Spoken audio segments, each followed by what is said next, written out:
Je m'appelle Jean-François Stalder, je suis professeur de dermatologie à l'Hôtel-Dieu à Nantes. Professeur Stalder, est-ce que la corticophobie constitue toujours un problème dans le domaine de l'adhérence au traitement dans la dermatite atopique? Alors, l'adhésion au traitement est vraiment toujours un problème. C'est un problème pour toutes les maladies chroniques. Et concernant le ratio, le pourcentage de gens qui prennent leurs médicaments, on sait que quand il s'agit de comprimés, c'est environ 50%. Quand il s'agit des crèmes, c'est seulement 30%. Autrement dit, c'est véritablement un problème clé. Alors, en ce qui concerne l'eczéma et la corticophobie, c'est vrai que la corticophobie fait partie des facteurs qui sont essentiels à l'origine de cette mauvaise adhésion au traitement et donc de cette inefficacité.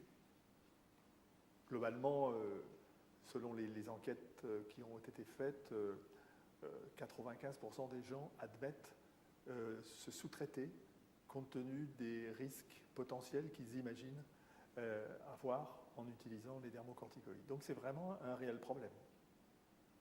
Sachant que les dermocorticoïdes, comme on l'a dit, sont des traitements incontournables et que le fait de ne pas pouvoir se traiter ou de se traiter suffisamment amène automatiquement à des mauvais résultats, voire même un échec thérapeutique. Comment peut-on expliquer cette peur des corticoïdes? Alors, cette corticophobie, le mot phobie est pas, c'est un mot qui est utilisé dans la terminologie anglo-saxonne. En fait, ce n'est pas une véritable phobie. Le mot phobie est peut-être un peu exagéré. En fait, on l'utilise, le mot corticophobie, parce que c'est le terme qui est en usage, notamment dans les pays anglo-saxons. Mais ça n'est pas vraiment une phobie, c'est tout simplement un mélange de crainte, de peur, de méconnaissance, de mauvais comportements. Le problème aujourd'hui est que ces craintes sont développées largement, à la fois dans les familles, à la fois dans les médias, à la fois sur Internet, bien sûr. Et puis, il ne faut pas oublier que nous-mêmes, médecins, pharmaciens, personnes qui nous occupons des patients, nous avons quelquefois des conduites qui sont franchement, qui induisent la corticophobie ou qui induisent la corticoréticence. Ça, c'est un point qui est très important.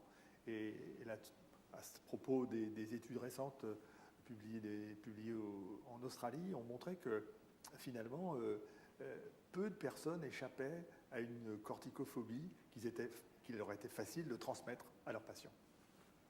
Alors justement, quel rôle peuvent jouer les dermatologues à la fois pour évaluer et puis pour éviter ce phénomène? Alors, je pense que vous avez raison. La première chose à faire d'abord, c'est d'identifier le phénomène. Bon, c'est assez simple quand il s'agit d'un patient qui a une forme sévère d'eczéma et quand vous l'interrogez, vous explique qu'il utilise un tube de crème pour 3 mois. Donc ça met sur la piste. Mais à côté de ça, je crois qu'il est important de poser systématiquement la question. Alors, ce n'est pas une question « êtes-vous corticophobe ?» oui ou non. Les gens ne répondraient pas.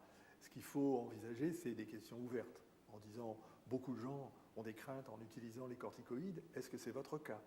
Et là, les gens s'expriment et on peut les écouter pour savoir un peu et aller plus loin, connaître les raisons qui font qu'ils n'ont pas envie d'utiliser les dermocorticoïdes.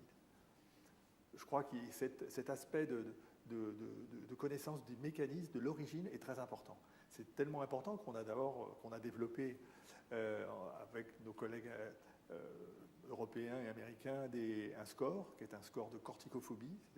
C'est un score qui, si vous voulez, évalue à travers 12 questions, 4 dimensions différentes, qui sont donc les craintes, la méconnaissance, les comportements, les peurs.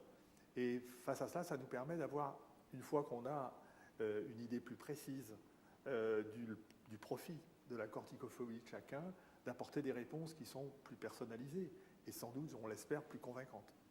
De façon générale, ce congrès international organisé par Pierre Fabre Dermocosmétique vous a apporté quelles nouveautés? Qu'est-ce que vous avez le plus apprécié? D'abord, c'est un lieu très, très, très utile pour partager des expériences. Et je dirais entre experts, entre guillemets, c'est toujours très intéressant de pouvoir entendre les uns et les autres. Surtout que là, les collègues sont venus de très loin et même si on les on a d'autres occasions de les rencontrer, c'est très utile. Puis je pense que surtout pour les gens qui sont invités, les dermatologues, apprécient énormément le fait de pouvoir avoir à leur disposition des experts qui vont leur apporter des éclairages, leur proposer des méthodes de management ou de consensus ou de recommandations dont ils ont besoin pour clarifier, pour finalement aider et mieux traiter leurs patients.